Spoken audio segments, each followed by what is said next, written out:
अस्सलाम वालेकुम टीवी बल्लो मुमकिन दवा हुरिहा बेफुरना मरहबा दनवंग अरगंडु अब्दुल्लो मुआज मिगडी गा तिबे फुरना मी बदल खोली मिमहु अलिफ्तालु के आम मजलिउ के हद्दी नुवन सेशन का खुजा केंदिउ महमजी फावा गौमत का गुले खास बदल मुके हवासा गराज्य खुजा केंदा कौमी हरकत इब्तिदा कुरुमगे रस्मियात तिबे फुरना हमिया बगतु केनस्तिल मटका अदमी दुगे मी रस्मियात शफरे को देवानी रसलु जमहूरिया डॉक्टर मोहम्मद मुइज अदमी हम हरकत की summit of the future side event ay aliftalu ge amo majlihu ka kujagen du mahamaji fawa khasa mati fanti ge badal ume e badal ge hawasa ka kujagen da side of the future side event a vision for an intelligence driven future for models minam ka kujagen da khasa harakate ade kunstani megota meduga mi rasmiyat shafiq devani rasul jumhuriya dr muhammad muiz emal fano meduga mi rasmiyat ga waqful takuma bani ahamajifa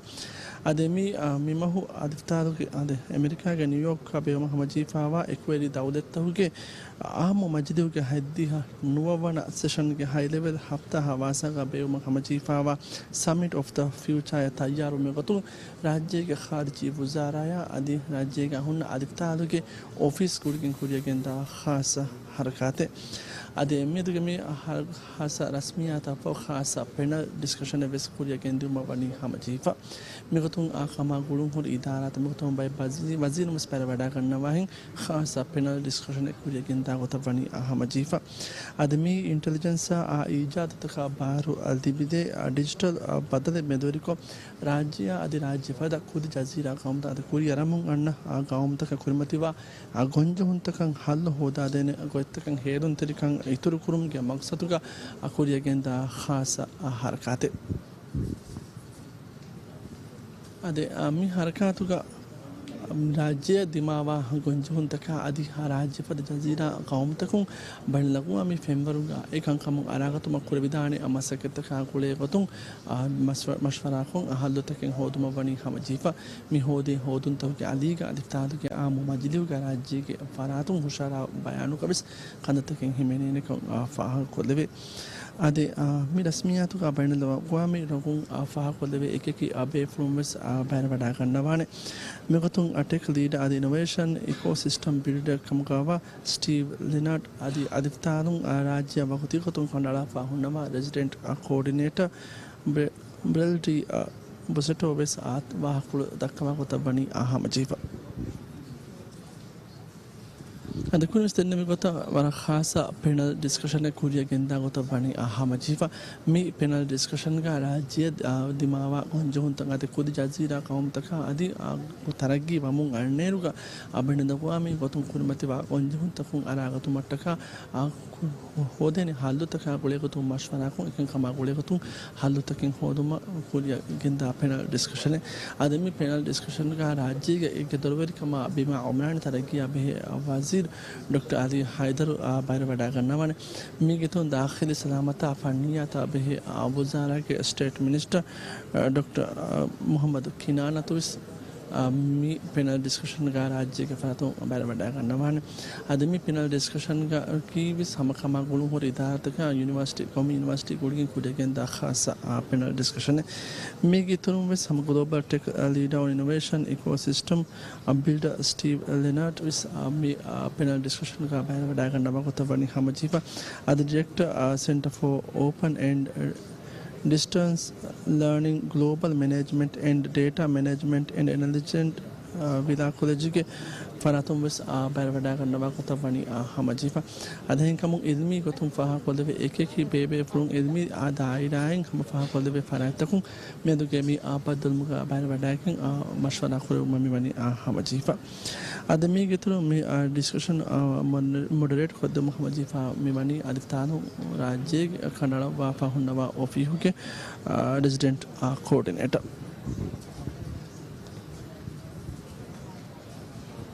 अदे summit of the future है कि हम खुद mister को था मी महु America के New York माफवा अन्ना महु सितंबर के महु बे महमजीफा वा अधिफ्तार के आम मस्जिद के हद्दिया नुवन सेशन के हाई लेवल हफ्ता हवासा का बे महमजीफा वा मी कुदे के महमजीफा वा हरकते adi mifada harakate banen dakwami femwaruga bemuge mebodu beenumaki duniya kurimako ujala akhrumattaka banen dakwami kotun ebbas sefawa ebbasun adu landanitakan avas aminega wasiru mashadde duniya kurimate fawanu rakkatakun aragane adun hushere fursatakan ijabadunuma qawmutahuge meduga ebbadun itur kurum mege tunum besan mamikan kan hasil kurumattaka kandede magcharta ekudabaduma adi magcharta begen dani mi samituge khasa nimunta document kamgawa pict of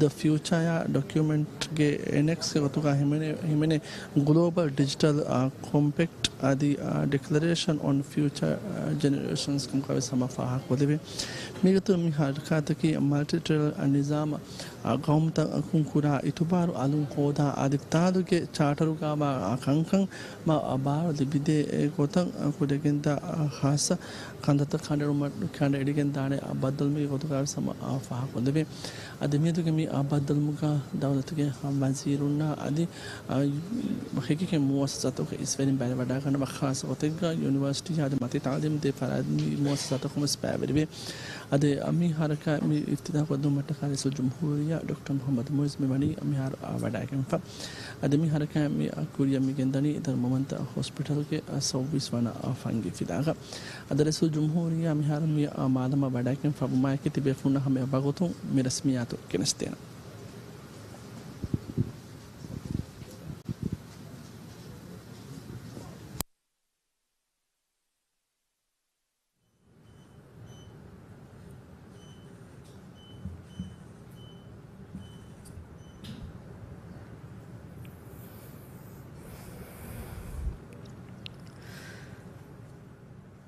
أعوذ بالله من الشيطان الرجيم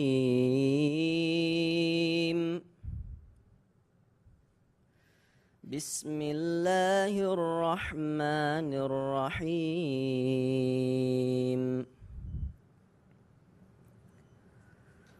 ضرب الله مثلا عبدا مملوكا لا يقدر على شيء ومن رزقناه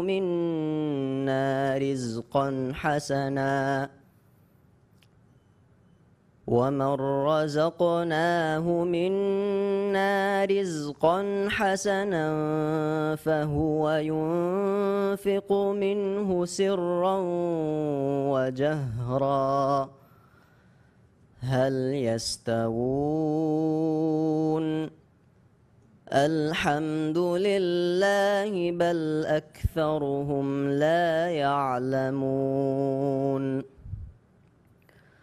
وضرب الله مثلا الرجلين أحدهما أبكم لا يقدر على شيء وهو كل على مولاه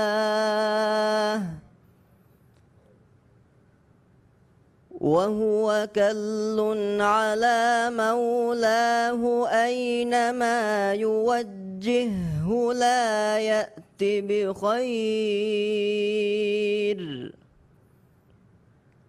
هل يستوي هو ومن يأمر بالعدل وهو على صراط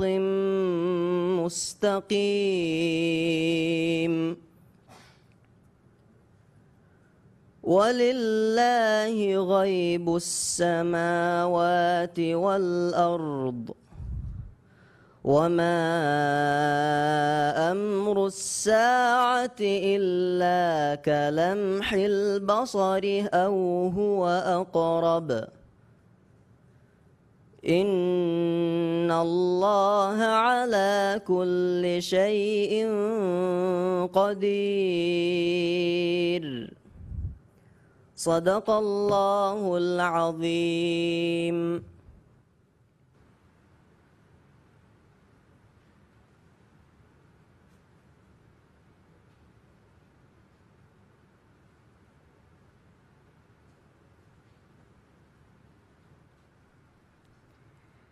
His Excellency Dr. Muhammad Muiz, President of the Republic of Maldives, His Excellency Musa Zamir, Minister of Foreign Affairs, Mr. Bradley Busatto, Interim United Nations Resident Coordinator, Cabinet Ministers, Mr. Steve Leonard, Global Tech Leader and Innovation Ecosystem Builder. Excellencies, ladies and gentlemen, Assalamu alaikum and a very good afternoon to you all. Welcome to the Summit of the Future Side event, a vision for an intelligence-driven future for Maldives, co-hosted by the Ministry of Foreign Affairs and the United Nations in the Maldives. This event is being held in collaboration with various government agencies and academic institutions in aims to enhance awareness on intelligence and innovation-driven digital transformation, how it can address the unique challenges faced by the Maldives and similar nations. The opening ceremony commenced with recitation of Holy Quran by Mr. Ahmad Ali. My name is Aisha Trifka Muhammad. I am the Master of Ceremony for this event. Next on the agenda are the keynote addresses. May I now invite Mr. Bradley Busatto, Interim UN Resident Coordinator, to deliver the opening remarks. Mr. Bradley Busatto.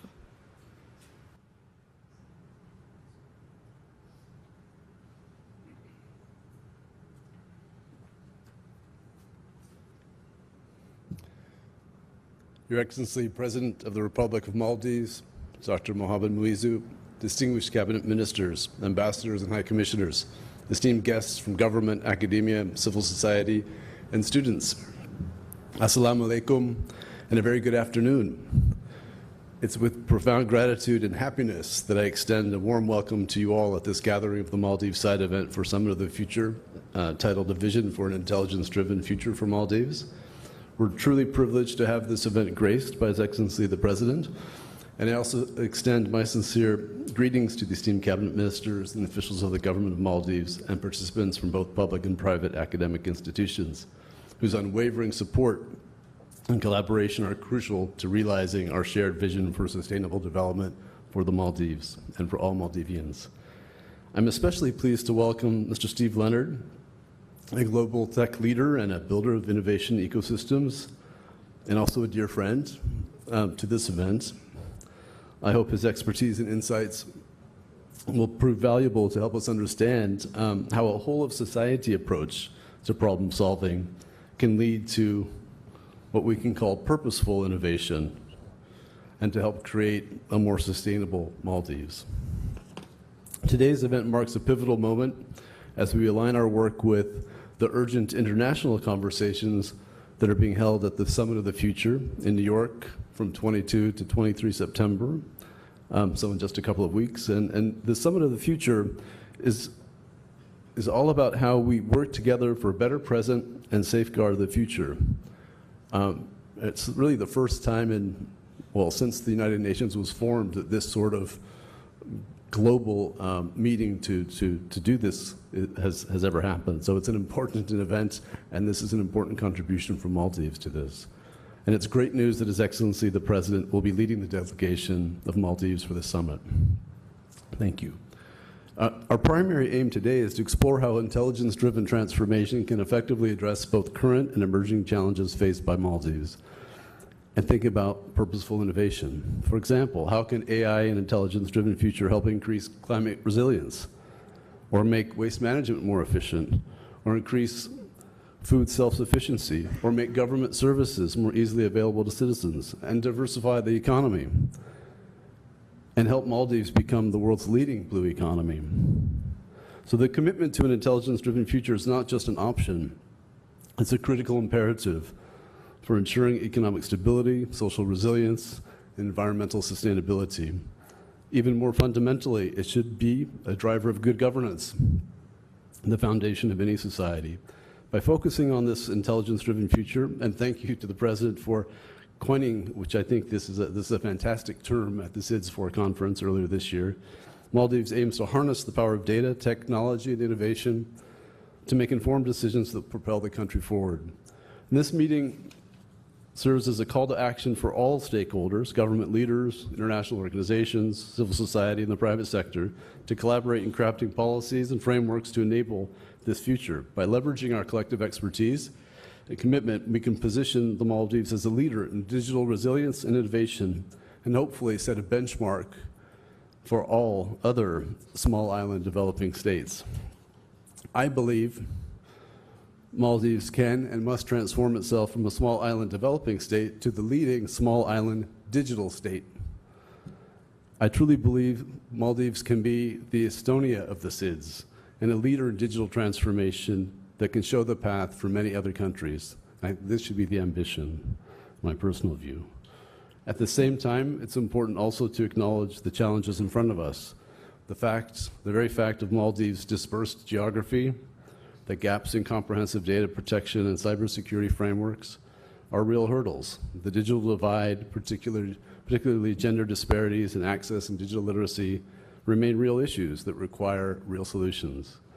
So our agenda today includes keynote addresses from our esteemed speakers, and I trust a dynamic panel discussion featuring leaders from the Maldivian government, academia, and the tech sector. And it's my hope that this event sparks and galvanizes more energy, more investment, more concrete actions, in particular, towards an intelligence-driven future. Thanks once again for your presence. We look forward to a productive conversation as we embark together on this journey. Thank you very much. Thank you, Mr. President.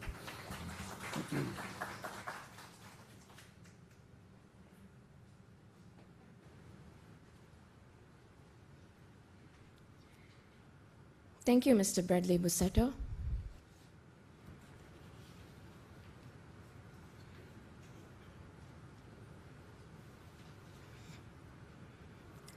I now invite His Excellency Dr. Mohammad Muiz, President of the Republic of Maldives, to deliver the keynote address. His Excellency, the President.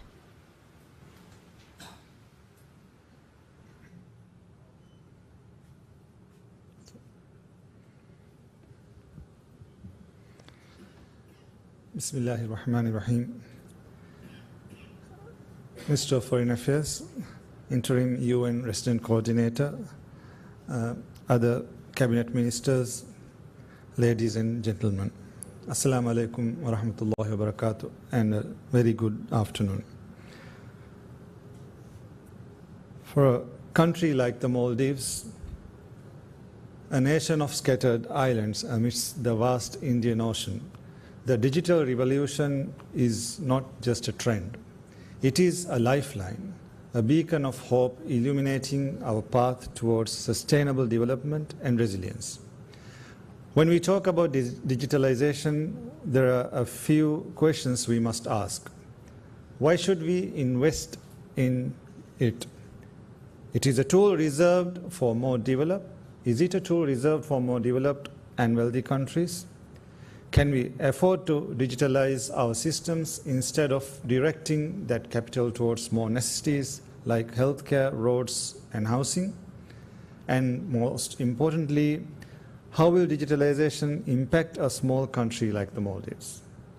The answer to me is clear. Digitalization is a cornerstone of our national vision. In an era where digital tools are at our fingertips and where physical boundaries no longer limit us, we are committed to ensuring that every Maldivian, regardless of geographical location, has access to the digital tools they need to thrive. Our island nation, with its unique challenges, is a testament to the transformative power of innovation. From managing our scarce natural resources to enhancing public service delivery, we are showcasing how digitalization can shape our future. Allow me to share with you our journey towards digital transformation, a journey marked by innovation, inclusivity, and determination. The Maldives is embracing digitalization not only to enhance our economic prospects, but to elevate the quality of life for our people. Over the past decade, we have made significant strides in building the digital infrastructure necessary to connect our islands. Today, 100% of our population has access to high-speed internet, and we continue to enhance its efficiency. But digitalization is not just about infrastructure, it's about our people. Our focus is on empowering our citizens with digital literacy, ensuring that they are not just consumers of technology, but also creators and innovators. Through initiatives like the Digital Maldives program, we are equipping our youth with the skills needed to succeed in the digital economy. Equally, we are ensuring that our women, the backbone of our society, have equal access to these opportunities. As a nation highly vulnerable to climate change, the Maldives face urgent environmental challenges. Rising sea level threaten our islands and our way of life. But digitalization offers us a powerful tool to combat these challenges.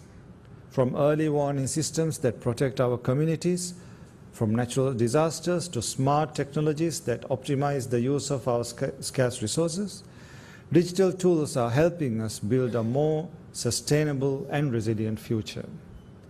Furthermore, digitalization enables us to bridge gaps in service delivery by offering remote access to essential services such as healthcare, education, and government services. It also helps us diversify our economy, promoting e-commerce, digital payments, and entrepreneurship. These digital tools create opportunities for startups and small businesses to flourish, contributing to economic diversification. In governance, digital systems are reducing corruption, enhancing accountability, and streamlining public services.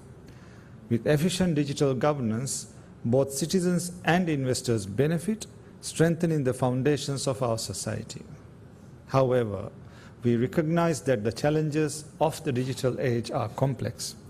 Issues like cybersecurity, data privacy, misinformation, and the digital divide require global cooperation. The Maldives is committed to working with the international community to address these issues, ensuring that the benefits of digitalization are shared equitably. Looking ahead, our vision is clear. A Maldives where every citizen, every business, and every institution is digitally empowered. We are building a digital economy that is inclusive, innovative, affordable, and sustainable. Through e-governance, we aim to make public services more efficient and transparent, and we remain committed to creating a digital society that upholds our values, protects our culture, and promotes social equity.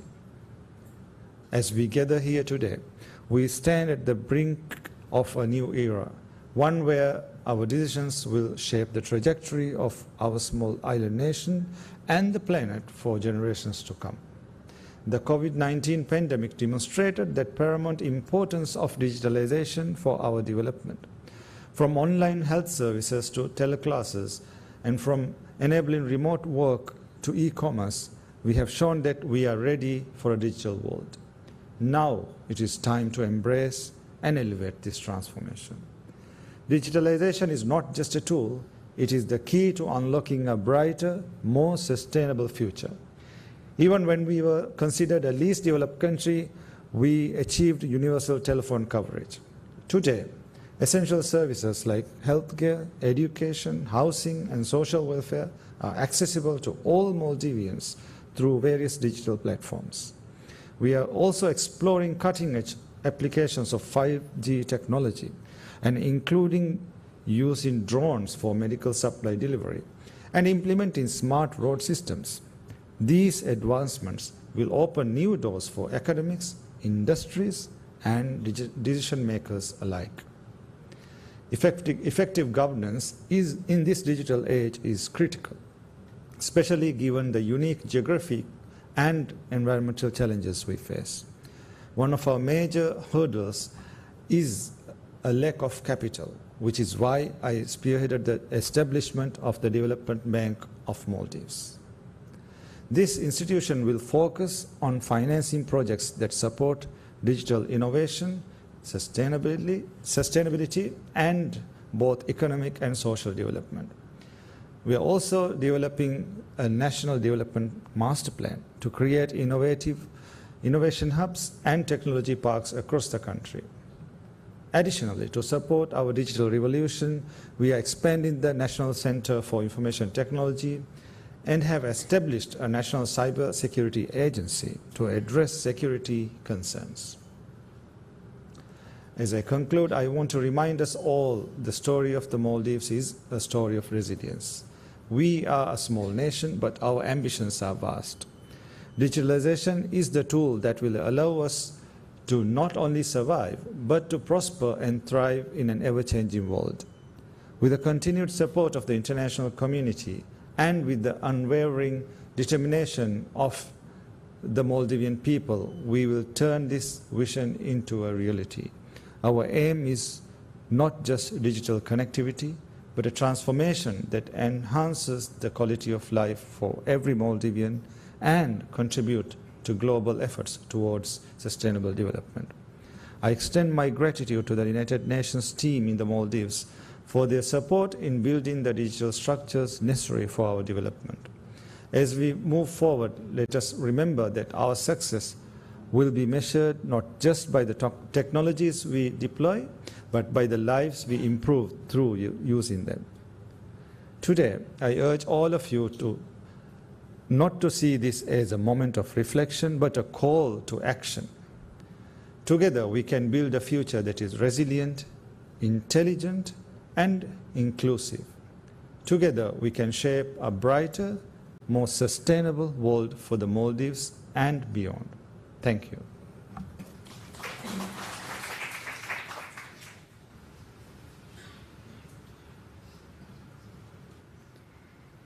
Thank you, His Excellency, the President.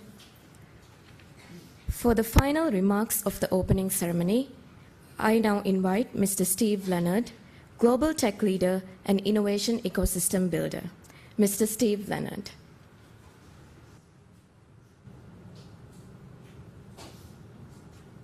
Mr.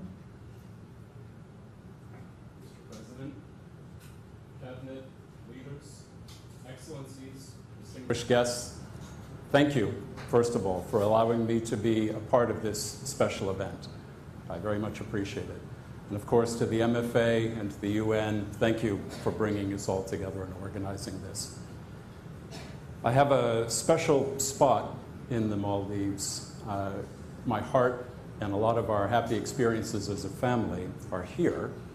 My family and I lived more than 20 years in Singapore, during which time I worked for Singapore government for 7 years, initially leading the Technology and Telecommunications Agency, and later setting up an organization to fund and launch deep tech startups in Singapore that were tackling hard problems.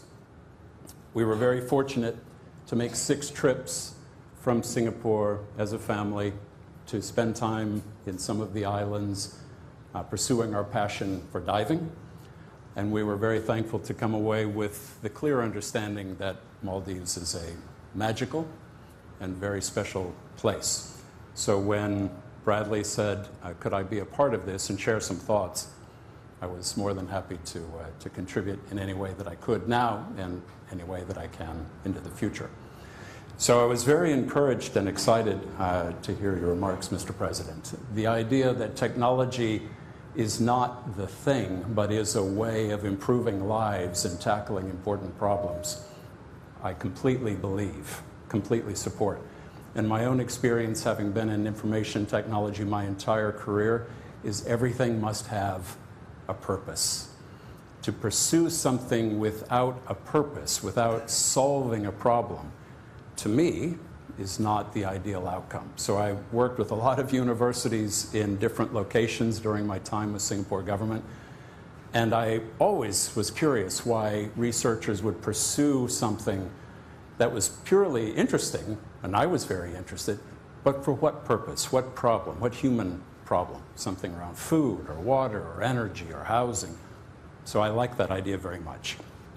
I thought, what can I do to share some examples? And I wanted to illustrate through a story or 2 stories, very briefly, how I think of these things in the hopes that it gives us conversation that we can continue. And I hope the first story will also have some resonance for you, Mr. President, with your expertise and background in engineering. And so some of the areas here, I go to the past and I go to the present.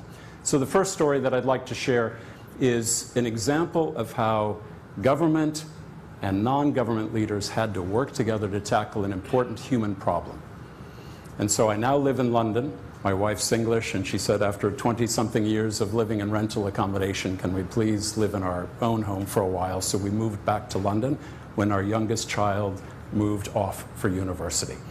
So I picked an example from London. And the reality is that because of sanitation, or lack of sanitation, and very crowded housing, thousands of people a year were dying in the 1830s, 40s, 50s, because of cholera and typhus.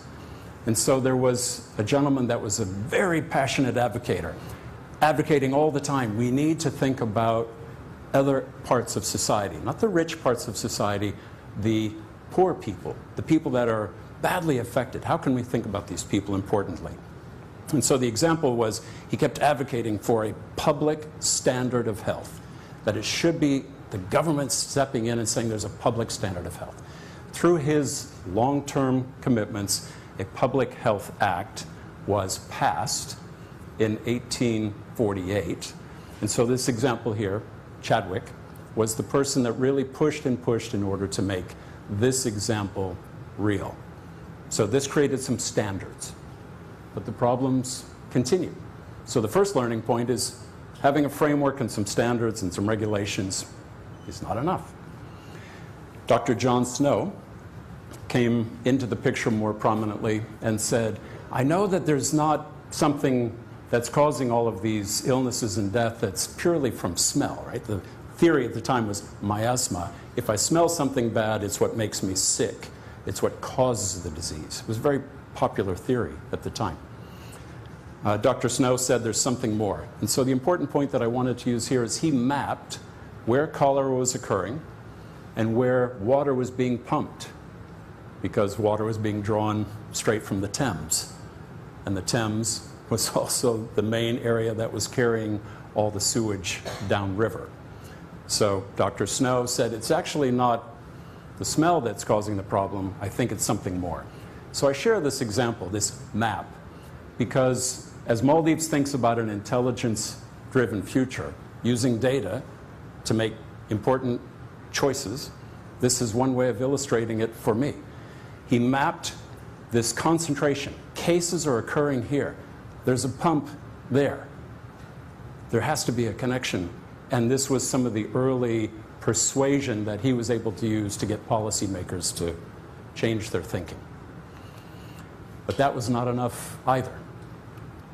And so the big change that occurred is when it affects certain people, let's say the people that have the ability to make things happen. And so in 1858, 10 years after the public health had been passed, many parts of the UK had not adopted these standards, chose to opt out, chose to go slow.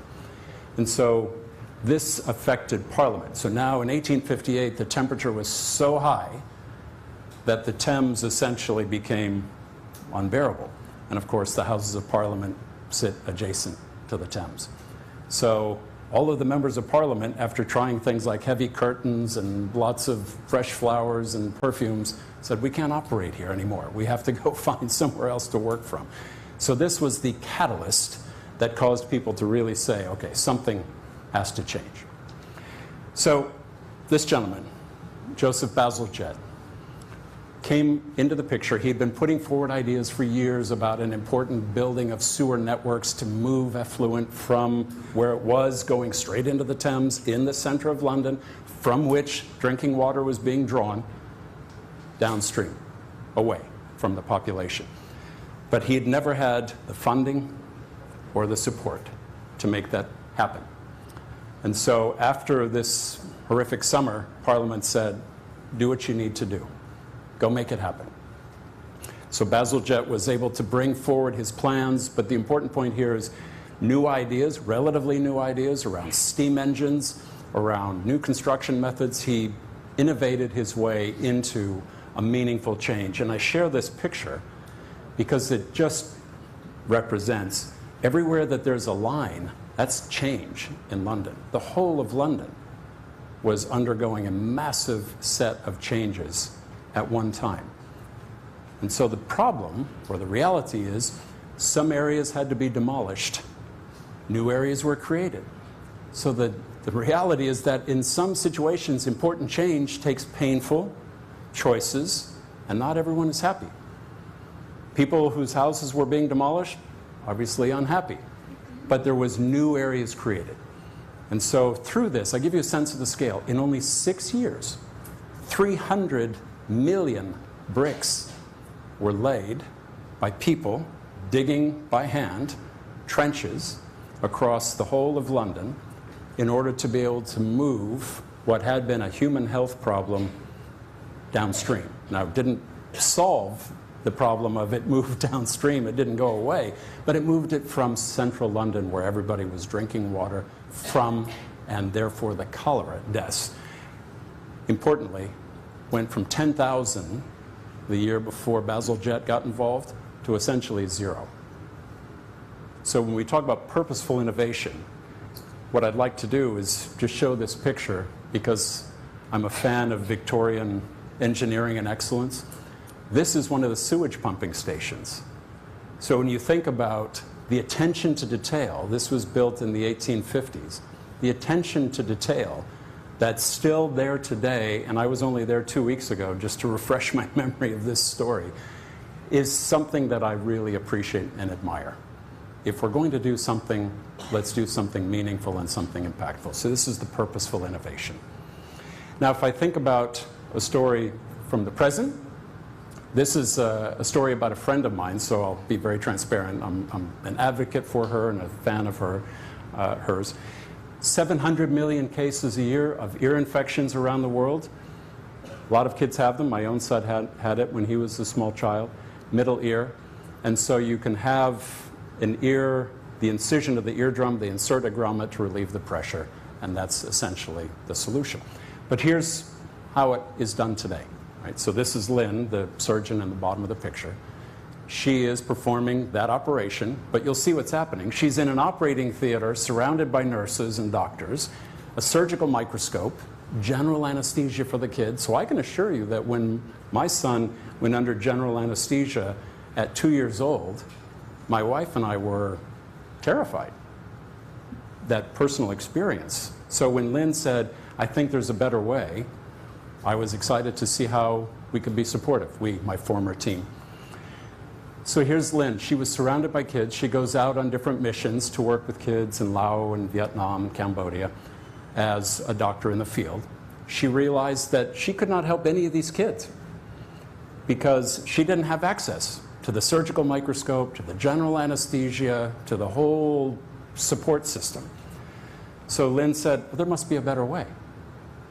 And so the idea for this, when she took her own daughter for ear piercing, was that with one click, the lobe of the ear was pierced, the earring was inserted, and she said, why can't we do something like that for this grommet with the eardrum? So she started on a journey of designing, sort of pencil and paper, imagining, worked first with the universities on raw research about how to have the needle reach the eardrum and reach the right spot, not too far, not too short. So she had to work with universities on the research level. Then she worked with some of the early commercialization arms of the universities to see if it could be made into a product. Then my team got involved with raising money for her early startup and helping her bring the commercialization to the next step, getting the relevant approvals. And so here's what Lynn and her imagination have now resulted in. So a trained person in any given location can use this tool, insert in the child's ear while the parent's standing there. It incises the eardrum, inserts an already approved medical grade grommet, and withdraws, all in 0.2 of a second. So no general anesthesia, no operating theater, and she can now work with kids in countries around the world. Purposeful innovation tackling a human problem. So this is an example of what Lynn's doing, and I'm thankful to give her a shout out here, since we talked about parity and the importance of all talent in a community. Lynn was recognized outside of Singapore for her work to try and bring these types of tools to the reach of people in different countries around the world. So I'm happy to celebrate Lynn. So here's my 2 observations for our consideration as we go. Government, with all of its tools and capabilities and influence and power, cannot on its own solve difficult human problems. It needs to collaborate closely with scientists and engineers, those that can imagine and develop and build and deliver. So this collaboration is so critical. Sometimes people say, if only government could do this, or if only engineers would do that. I learned working for Singapore government that these things are possible when, and only when, we work closely together as different parts of the ecosystem. And scientists can imagine and build all the things that they like, but without the regulations and frameworks and approvals that governments can endow and bestow, it's not possible.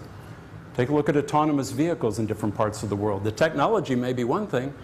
Who ensures the situation?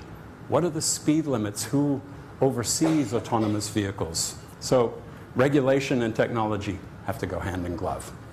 So when the president was outlining his vision for an intelligence-driven future, much more than digitalization, which, although critical, is a step on the journey of improving lives, I think that's amazing.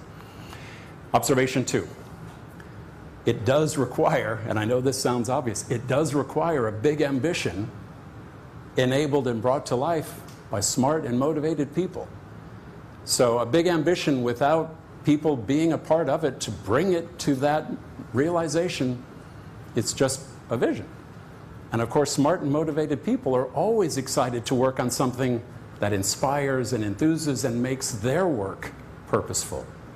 So that's why, having heard before today, having read the president's speech at SIDS, and now having heard the president in person, I'm very excited about the intelligence-driven future for the Maldives. I'm excited to see where it goes. I'm excited about the capability and the talent that's in this room and beyond. And I look forward to being a supporter and a cheerleader in any way that I can. Thank you very much.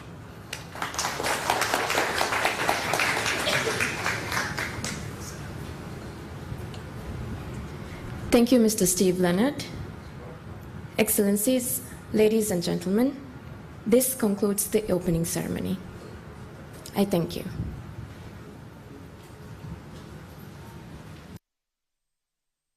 Kanamuga adiftadu ke amu majdi hukam mimaho beu mahamaji fawa khas harkatu ke hawasa ka baba has event mi harka mi iftida qadwi rasul jumhuriya Dr. Muhammad Muiz ade mi fada mis badam ke muhim abe maki rajya dimamu rajfata khud jazira qaum tak dimawa konjun takun aragat mataka hodene haldo taka gole katum mashwara kurevo ade mi kan kama gole katum baba khasa panel discussion kuriyan eboy ade panel discussion ga be wazirun ade kama gulung huri daira tawka tajriba khar be from berwada kan nama kota bani khamachifa ade panel discussion mesti be funa hame bagotum kenestere nes kuda bagotu kula khafauti be funa badul kholan